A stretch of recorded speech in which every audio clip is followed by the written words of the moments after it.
রান্না করব পনির, তাও আবার নিরামিষ পদ্ধতিতে। আর এটা কি বলতো, চীনাবাদাম। তো আজকে পনিরটা চীনাবাদাম দিয়েই রান্না করব। টুকরো টুকরো করে পনিরগুলো কেটে নিয়েছি।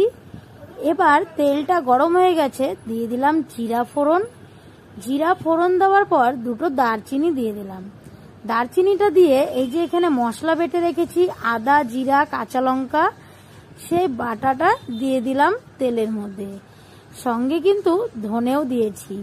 সবকিছু শিলপাটায় বেটে নিয়ে সামান্য একটু হলুদ দিলাম, সামান্য একটু লবণ।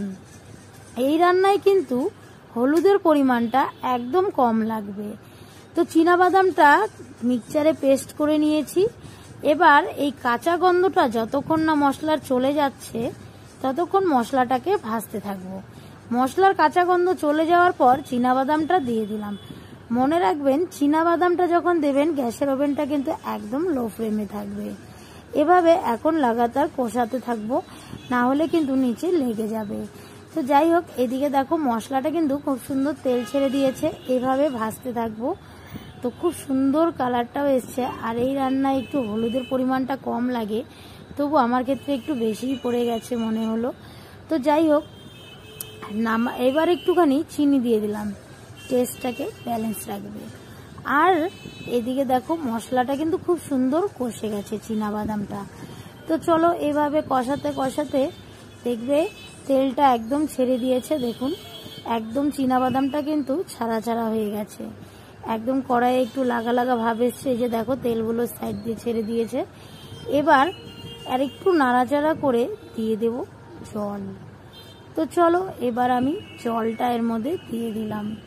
জলটা পরিমাণ অনুযায়ী দেবে, এটা কিন্তু বেশি টালটালা জল ভালো লাগবে না খেতে, একদম মাখো মাখো টাইপের হবে।